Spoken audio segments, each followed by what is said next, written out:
이 시간에 저는 아주 중요한 주제로 좀 말씀을 좀 드릴까 합니다. 성경에서 그 믿음으로 말미암는 의를 다루고 있는 성경 가운데 많은 우리 교회사에서 우리 사랑하는 주의 백성들에게 큰 깊은 감동을 주었고 또 개혁을 일으키며 또 그렇게 해서 많은 사람들이 복음을 깨닫는데 가장 큰 역할을 했던 성경이 바로 로마서라고 말할 수 있습니다. 그래서 믿음으로 말미암는 의에 대해서 가장 잘 설명하고 있다고 이렇게 마틴 루터도 그렇게 말을 했죠. 그래서 저는 믿음으로 말미암는 의의 이 핵심에 대해서 좀 함께 생각해 보기를 원합니다. 아마 제가 오늘 다 말을 할 수가 없어서 제가 2번이나 3번에 걸쳐서 아마 말씀을 드려야 될 것 같습니다. 오늘 좀 배경이 되는 말씀이기도 하기 때문에 여러분들에게 다음 주에 이제 말씀드릴 때에 여러 가지로 좀 도움이 될까 해서 오늘 서론적으로 이렇게 말씀을 드리고자 합니다.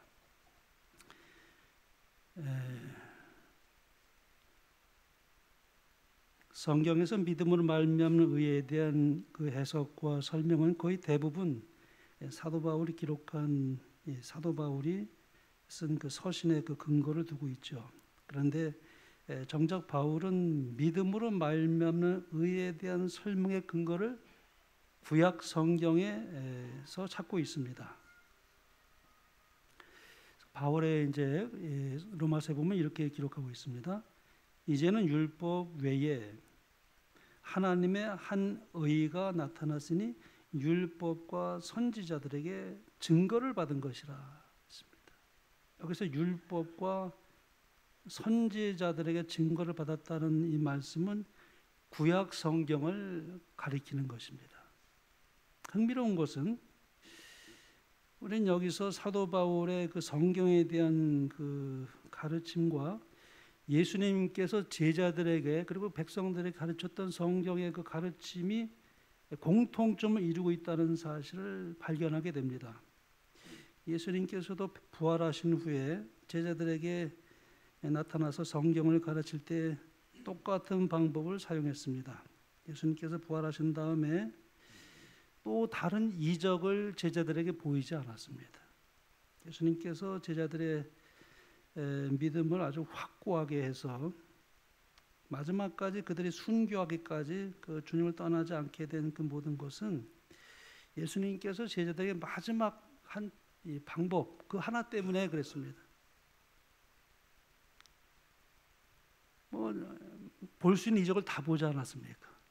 제자들이 죽은 자가 일어나는 것도 보고 무능병자가 고쳐지는 것도 보고 안전뱅이가 일어나는 것도 보고 심지어는 베드로는 수상스키까지 했습니다.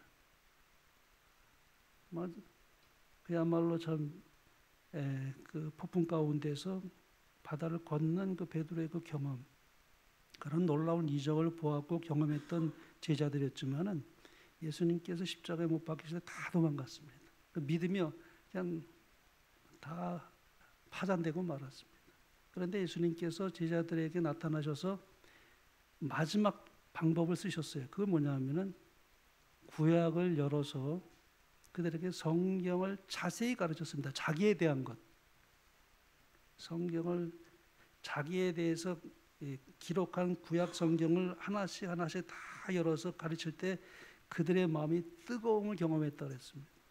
그러고 나서 그들이 말씀으로 구약에서 예수님을 만나는 경험을 하게 된 이후부터는 다시는 예수님을 떠나지 않습니다.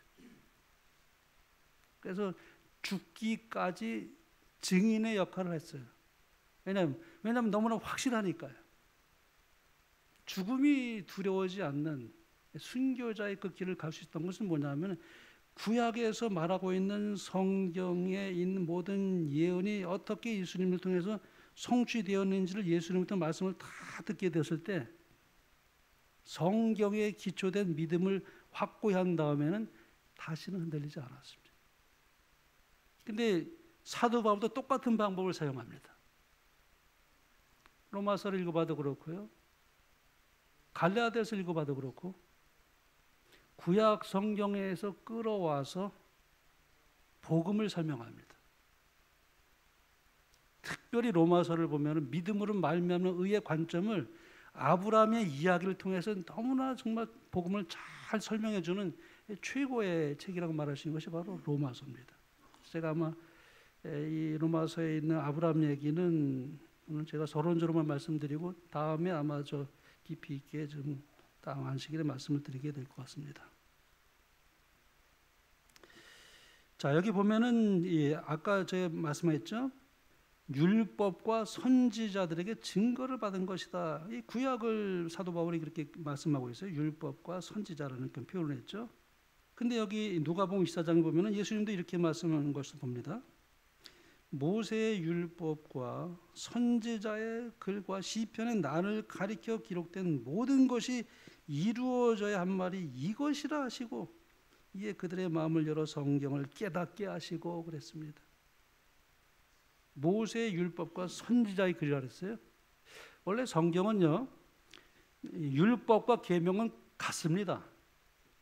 율법과 계명은 똑같은 말로 성경에는 많이 그렇게 같이 쓰여졌어요.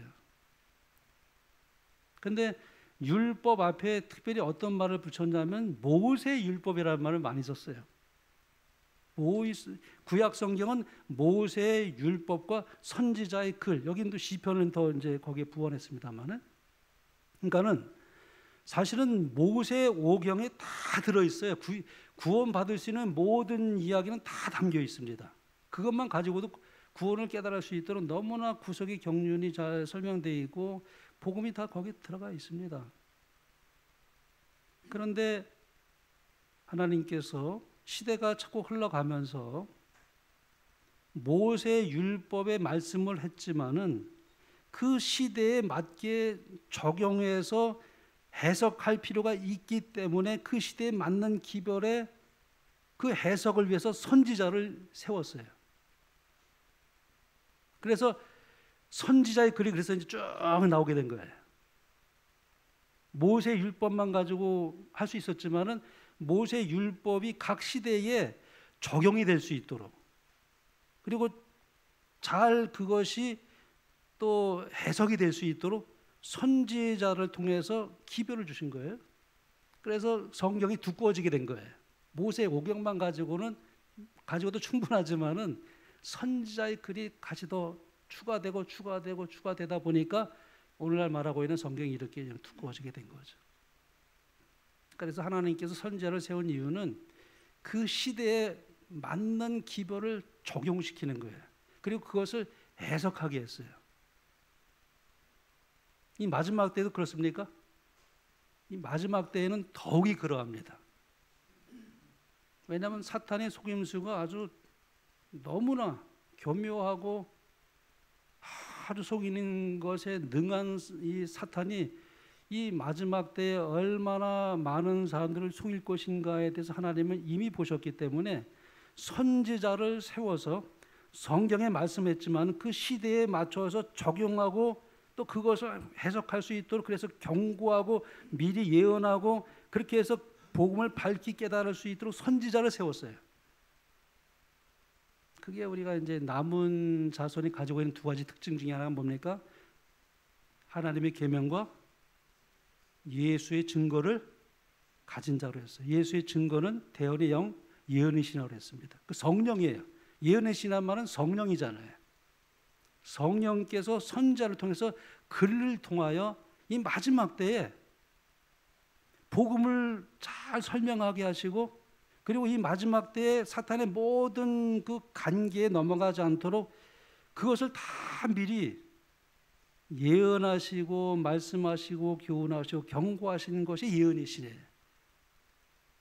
여러분, 그래서 우리가 성경을 읽지만은 우리 남은 자손으로서 이 제7 안식일 재림교회 주신 이 놀라운 선물, 이 예언의 신은 정말 얼마나 큰 선물인지 모릅니다.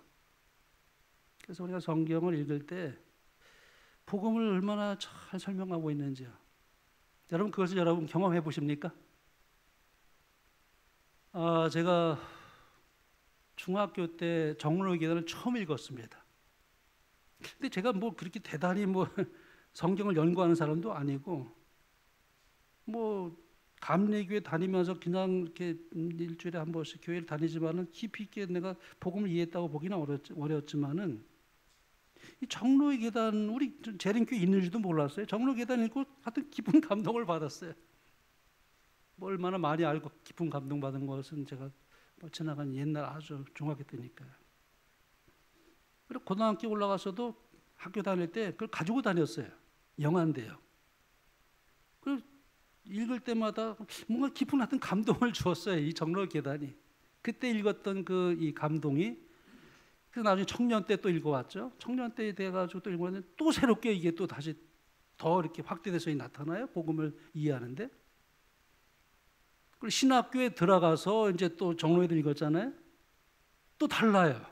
그 의미가 더 깊이 새롭게 이게 다가와요. 목회에 나와서 또 정로회 계단 읽었어요. 또 달라요. 복음에 대한 그 깊은 이해가 더 깊이 이렇게 내 마음에 아주 감동을 줘요. 근데 지금 제가 또 요즘에 와서 또 정로회단 또 읽잖아요. 또 달라요. 그 왜 그럴까요? 옛날에도 다 깨달았다고 생각했는데 여전히 그 말씀이 더 깊이 있게 와닿는단 말이에요. 이게 왜 그럴까? 성경을 읽을 때 성경이 성경을 해석해 주잖아요. 근데 예언의 신도 예언의 신이 어떤 것을 예언의 신을 해석해 줘요. 그래서 어떤 성경절이 이렇게 연결이 되면 더 복음의 의미가 확대돼요. 깊이 있는 심오함을 느끼게 해줘요. 근데 예언의 신도 똑같습니다. 읽으면 읽을수록 어떤 예언의 신과 있는 기별이 이렇게 서로 이렇게 만나게 되면서 그 의미가 더 심오해지고 깊어져요. 그래서 제가 옛날 천세현 목사님 한 20번도 더 넘게 읽었대, 정로의 계단을. 지금도 읽는다고 그래. 그래서 제 경험하고 똑같네 그랬어요. 제 경험하고 똑같네 그랬어요. 참 이상하죠. 정로의 계단은 이렇게 얇아요. 그런데 지금도 읽어도 감동이 있어요. 복음을 얼마나 잘 설명해 주는지. 그 다른 뭐 시대의 소망, 산상보훈, 뭐 실물교훈에는 말씀과 이게 연결이 돼요.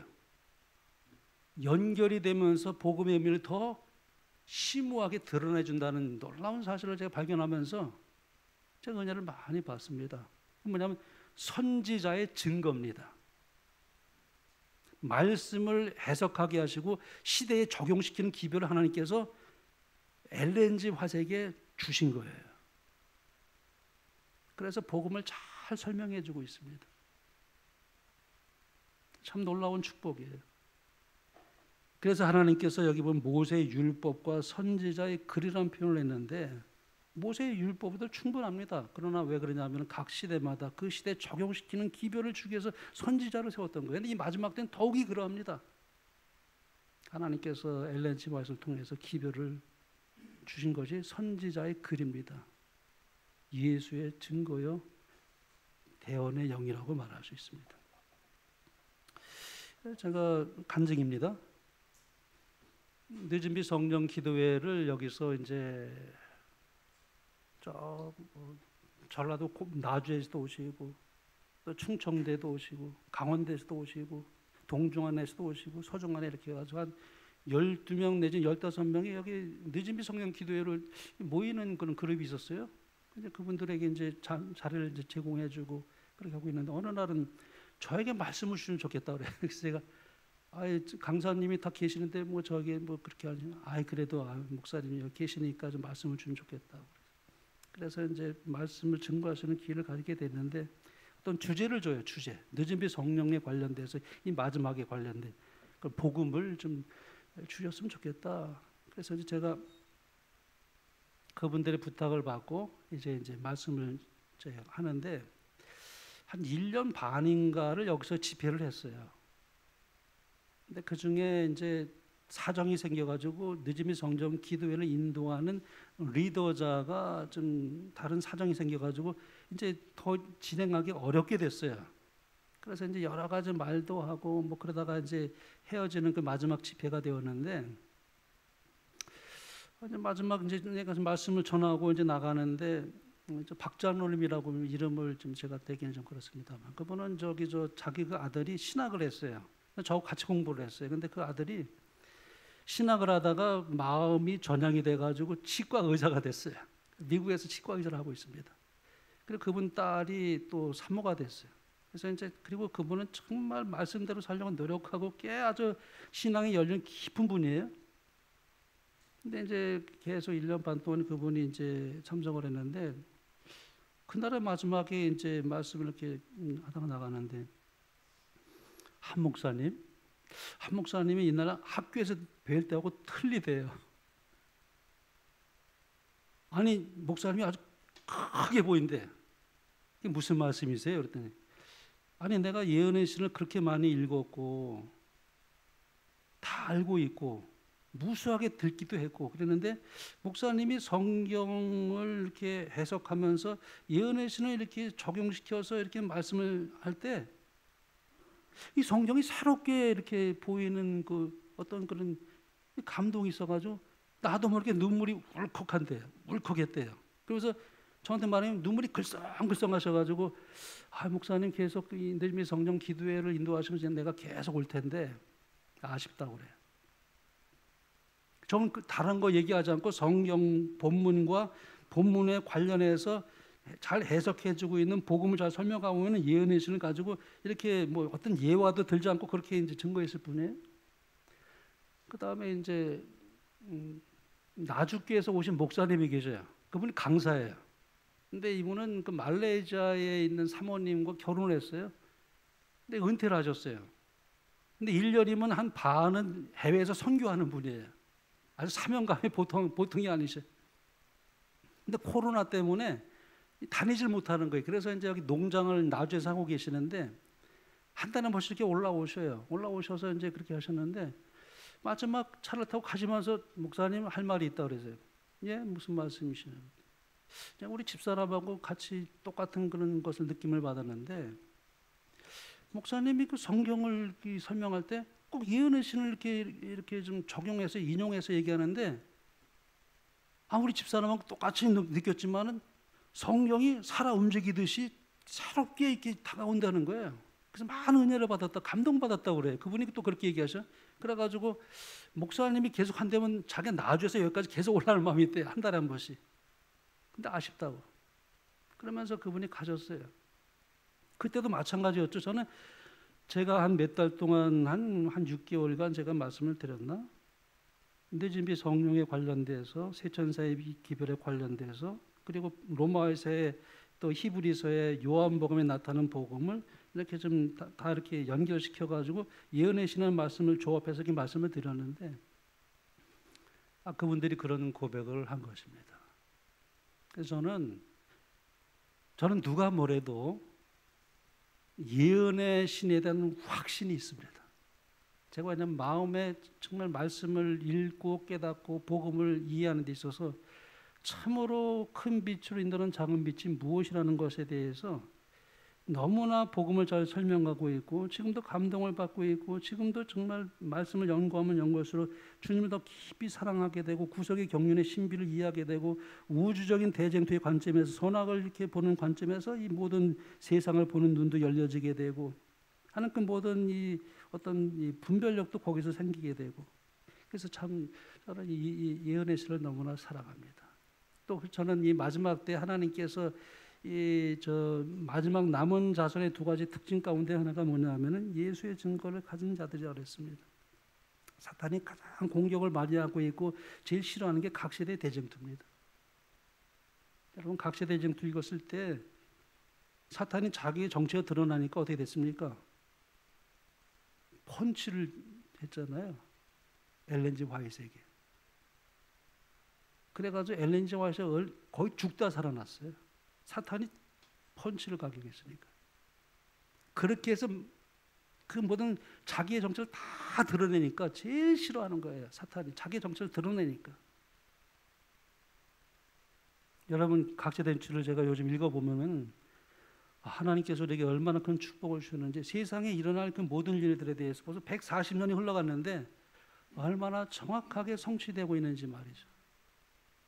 영감이 아니면 그렇게 기록할 수가 없습니다. 선과 악의 대쟁투의 관점에서 구속의 그 경륜과 그 신비가 어떻게 그 각 시대마다 이렇게 전개되어 왔는지, 그리고 어떻게 마지막에 끝나게 될지 너무나 잘 설명해 주고 있는 것이 바로 예언의 신이라고 말할 수 있습니다. 그래서 여기 보면은 모세의 율법과 선지자의 글이라고 했는데, 그 선지자의 글은 이 성경에 나와 있는 구약 성경뿐만 아니라 선지자를 통해서 글을 기록하게 했고, 그리고 성경에는 기록이 되지 않았지만 이 마지막 때 예언의 선물이라고 하는 선지자의 글을 통해서 이 마지막 때에 하나님께서 주신 이 놀라운 이 선지자의 글은 엘렌 G. 화이트를 통해서 얼마나 우리에게 큰 축복의 선물을 주신 것을 우리가 이루 말할 수가 없습니다. 그런데 저는 여기서 이제 로마서를 한번 생각해 보기를 원합니다. 로마서에서 보면은요,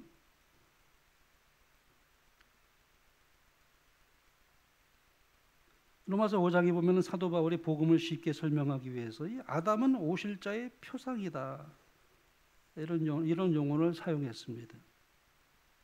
사실 아담과 하와가 죄를 범하지 않았더라면은 예수님께서 이 땅에 오실 이유도 없었고, 예수님께서 아담의 표상이 되실 이유도 없었을 것입니다. 아담이 범죄하게 되자 아담의 표상이 되는 또 다른 아담이 되시는, 둘째 아담이 되시는 예수님이 이 땅에 오시게 되었습니다. 우리에게 죄를 가져온 첫 아담이 있었고, 또 여기 첫 아담이 없었다면 이 땅에 존재하지 않았을 거예요, 제가. 근데 아담이 범죄하게 되자 죄가 이 땅에 들어오게 되었는데, 그래서 이제 나는 아담 안에서 죄인이 되었는데, 근데 아담이 실패한 그 자리에 예수님께서 둘째 아담이 되셔서 이 땅에 오셨다. 그리고 이 땅에 아담이 실패한 그 죄를 없이 하고 우리에게 의를 가져다 주시기 위해서 둘째 아담이 돼서 이 땅에 오셨다. 그리고 나는 그리스도 안에서 이제는 의인이 되었다. 만약 예수님께서 이 땅에 둘째 아담이 되셔서 오지 않으셨더라면 나는 속절없이 죽을 수밖에 없는 존재가 되었을 것입니다. 그러나 나는 그리스도 안에서 이제 영생을 소유하게 된 것입니다. 그러므로 이 땅에서는 어떤 의미에서 두 아담만이 존재한다고 말할 수 있어요. 두 아담을 통해서 이 모든 인류의 이 존재가 그렇게 해서 이제 새롭게 첫 아담을 통해서 온 그 첫 아담이 우리의 조상이 되기도 하고, 이 둘째 아담이신 예수님이 또 우리의 조상이 되기도 하는 그런 일이 이제, 그래서 아담은 그래서 이제 사도 바울은 둘째 아담이란 오실 자의 표상이다. 아담은 오실 자의 표상이다. 이렇게 이제 이야기를 했는데, 이 두 아담의 이야기만 잘 이해하더라도 복음을 완전히 이해했다고 말할 수 있을 정도로 너무나 복음을 잘 설명해준 적절한 그런 예표였습니다. 그래서 이 복음의 핵심을 아담은 오실 자의 표상이라고 그렇게 말한 것입니다. 그래서 바울은 고린도 15장에서 이렇게 설명합니다. 아담 안에서 모든 사람이 죽은 것 같이 그리스도 안에서 모든 사람이 삶을 얻으리라. 그러니까 아담 안에서 우리 모두가 죽은 존재가 되었지만, 그러나 둘째 아담이 되시는 그리스도 안에서 우리 모두가 생명을 얻게 되었다. 따라서 첫 아담은 우리 모든 산자의 조상이 되었지만, 둘째 아담이신 예수 그리스도는 우리 모두를 살려주는 조상이 됐기 때문에 우리는 두 조상을 갖게 되었습니다. 첫 아담은 우리에게 죄와 사망을 가져다 줬다면, 둘째 아담 되시는 예수님은 우리에게 의와 생명을 가져다 준 우리 모든 인류의 조상이 되었다는 것입니다. 그러므로 우리는 그리스도 안에서만 구원을 얻습니다. 다른 방법으로는 구원 받을 수가 없어요. 거기에는 어떤 우리의 행위가 들어가 있지 않습니다. 행위가 들어갈 수가 없어요. 예수님의 이 땅에서 행하심이 나의 행함이 돼요. 왜냐하면 예수님께서 우리 인류의 대표자로 오셨기 때문에 그렇습니다. 예수님께서 우리의 대표자가 됐다는 말의 의미를 우리가 어떻게 이해할 수 있을까요? 대표자, 예수님이 우리의 대표자다. 국가대표 선수의 예를 들어 한번 설명해 보겠습니다. 여러분, 우리 축구 좋아하십니까? 어느 스포츠를 좋아하십니까? 대부분이 축구를 좋아하죠. 월드컵에 이번에 예선을 통과해서 우리 한국이 다시 나가게 됐다는 말합니다. 그런데 한국이 다른 나라를 이기면 왜 한국 사람들이 이렇게 좋아하죠? 저를 포함해서. 내가 경기에 나간 것도 아닌데 내가 이긴 거는 다름이 없어요. 내가 나가서 이긴 거 똑같아요.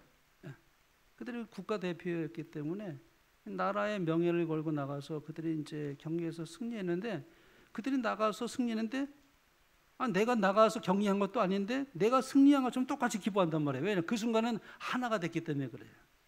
대한민국의 국민이라는 이 공동체의 하나가 됐기 때문에 그들이 이긴 것이 내가 이긴 것이 돼요.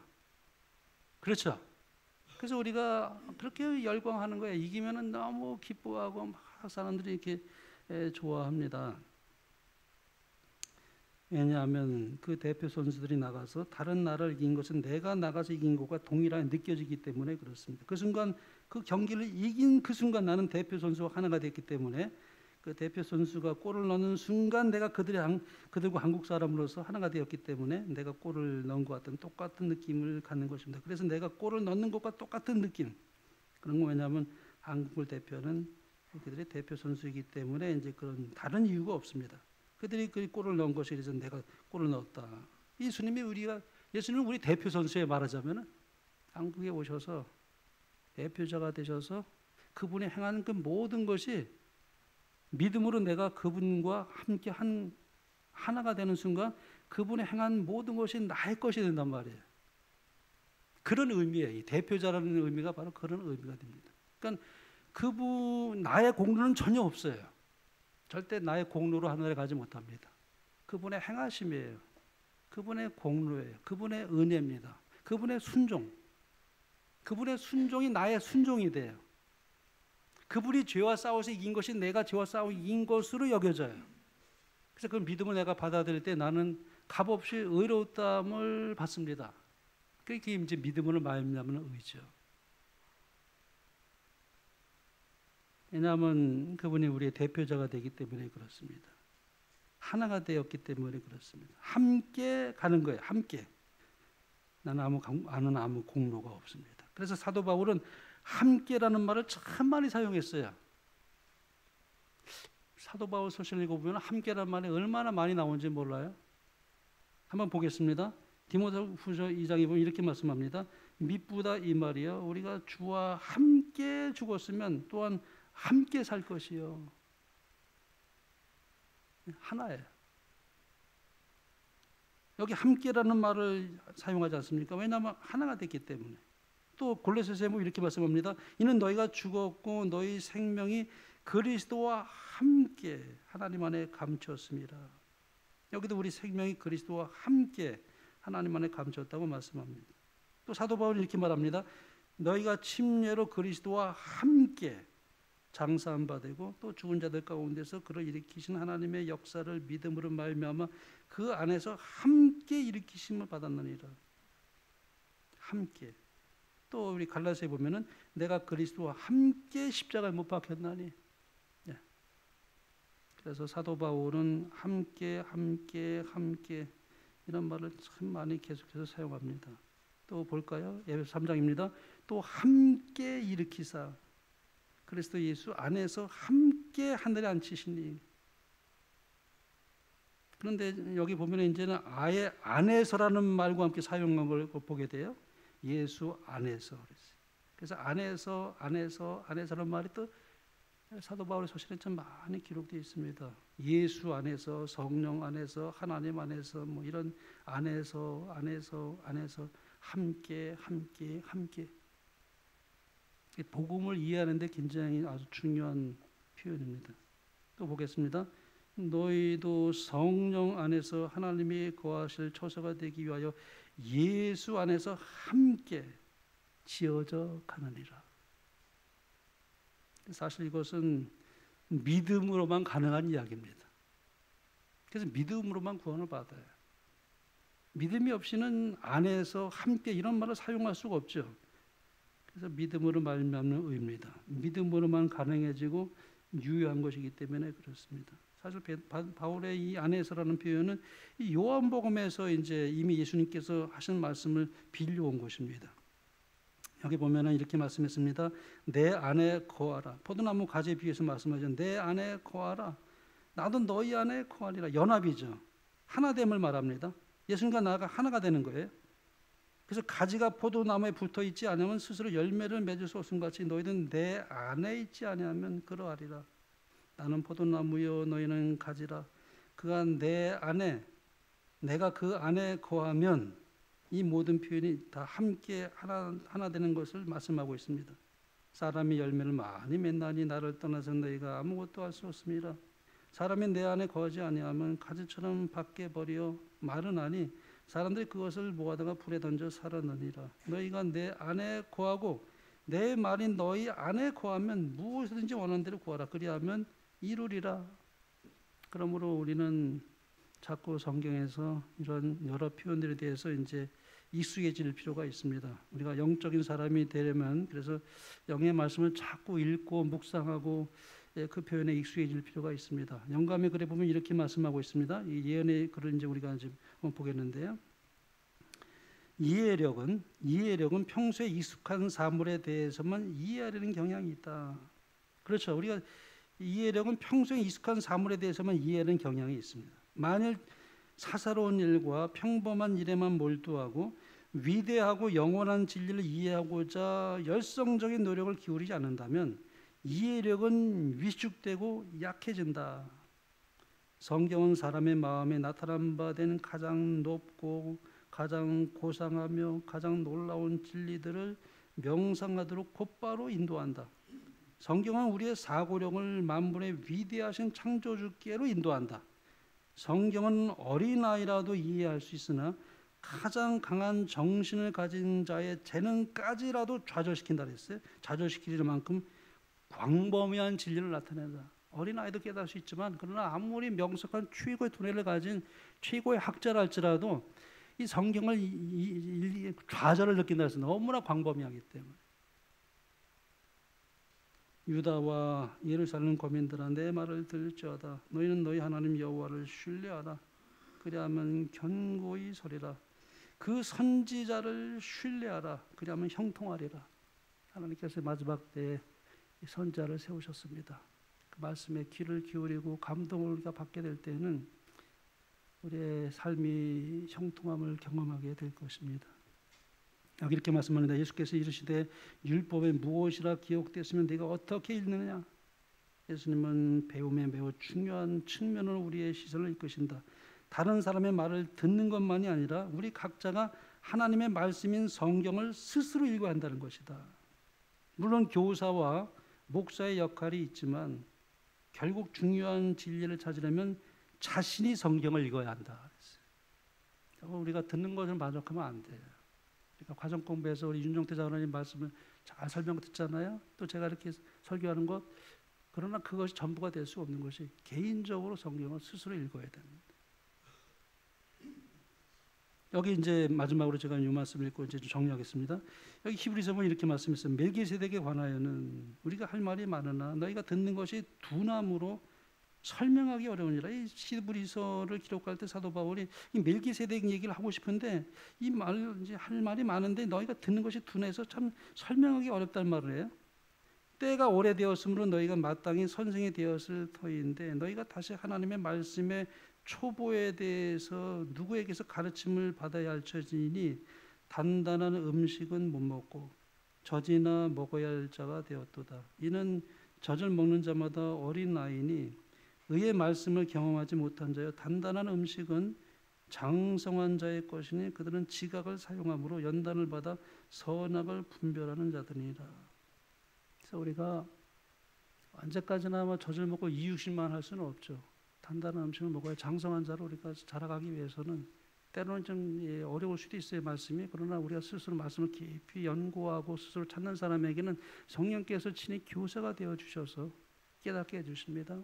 그리고 그것을 통해서 우리가 그 양식을 우리가 가지게 됨으로 인하여 그 속에서 이제 더욱더 영적인 우리의 삶이 더 이제 풍부해지고 성숙해지고 또 우리가 그렇게 이제 자라가는 신앙을 하게 되는 것입니다.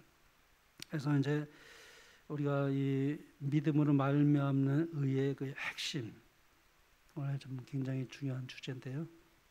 다음은 세계는 아브라함을 통해서 믿음으로 말미암는 의를 어떻게 사도 바울이 잘 설명하고 있는지, 그리고 구약에서 어떻게 증거하고 있는지, 믿음으로 말미암은 의의 핵심이 무엇인지 다음 안식일에 제가 성경과 예언의 신에 이렇게 같이 조합을 해서 좀 말씀을 드리려고 합니다.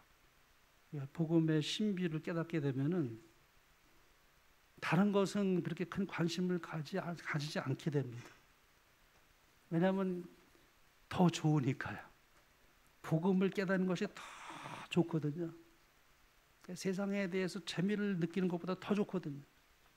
그래서 시간을 우리가 억지로 구원받기 위해서 노력하려는 개념으로 성경을 보는 것이 아니라 예수님을 더 알기를 원하는 거예요. 예수님을 더 사랑하기를 원하는 겁니다.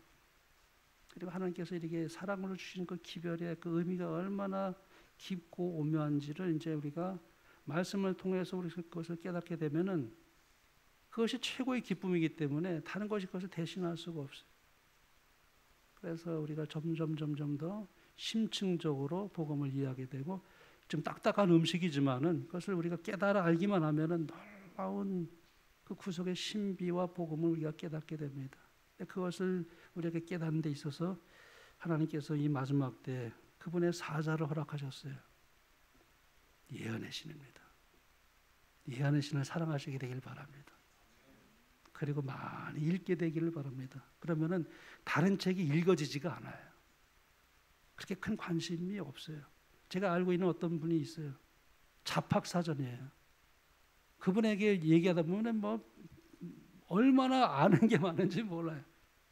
그분의 책방 이렇게 서재에 들어가면은 경제학부터 시작해서 별의별 천차만별의 주제로 엄청나게, 아마 우리 목회자 중엔 책을 제일 많이 가지고 있는 분이에요. 아는 게 엄청나게 많아요. 근데 사도 바울이요, 그런 사람이었습니다. 아는 게 많았던 사람이었습니다. 그런데 여러분, 예수님을 알고 나서부터는 예수님을 알고 그분에게 내가 모든 것을 바침에 있어서 조금이라도 저해되거나 방해되는 것이라면 다 배설물로 여겼다고 했습니다.